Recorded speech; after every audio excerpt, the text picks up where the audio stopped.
Stéphane Soto, bonjour. Vous êtes le directeur général d'Aix-Marseille French Tech.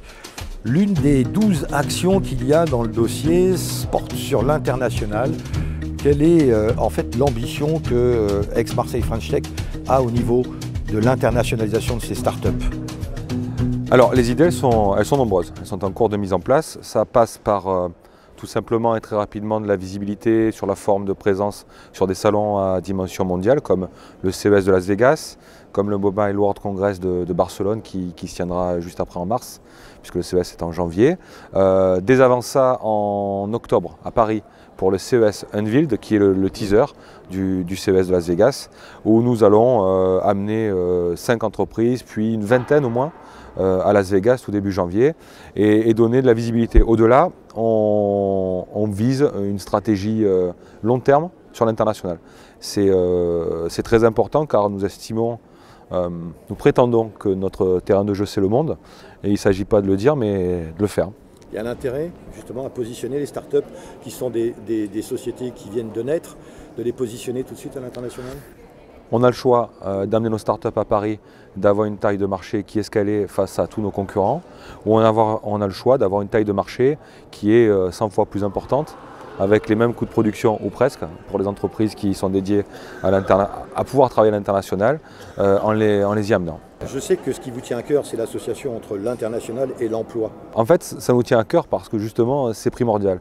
On a un bassin économique aujourd'hui qui compte peu ou prou 42-44 000 emplois et on a précisément 1400 chômeurs qui sont inscrits chez Pôle emploi dans les Bouches-du-Rhône. Alors 1400 chômeurs versus 40 000, c'est très très faible. Ça signifie que on n'est même pas heureux d'être en situation de plein emploi. On se dit qu'on est en situation de pénurie de compétences. Et donc, pour trouver des compétences, il faut qu'on soit attractif. Il faut qu'on soit attractif au niveau de notre bassin pour attirer des jeunes qui vont faire leurs études ici, pour attirer des entreprises, pour attirer des nouveaux talents qui viendront de France comme de l'étranger. Donc être visible à l'international, porter nos entreprises à l'international, c'est favoriser leur croissance, mais c'est aussi faire la démonstration qu'ici, c'est mieux qu'ailleurs. Quels sont les critères que vous allez retenir justement pour sélectionner les startups que vous allez emmener avec vous dans vos bagages? Deux principaux, le time to market et la capacité à s'exprimer en langue anglaise. Le time to market parce que notamment sur les marchés anglo-saxons,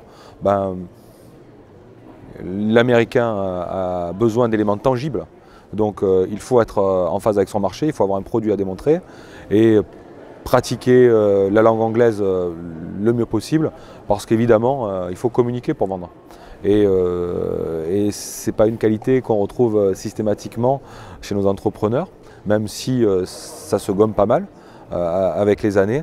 Donc ce sont deux éléments qui sont pour nous des atouts très importants. Ceci dit, nous avons des structures localement qui font ça très bien, qui savent détecter les entreprises qui sont en situation d'être bankable à l'étranger.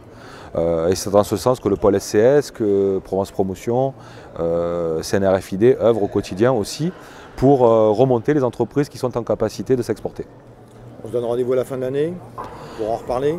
On se donne rendez-vous même avant pour parler dès après le CS Unveiled des résultats et de ce qu'on peut en espérer. Stéphane Soto, je vous remercie beaucoup. Merci à vous.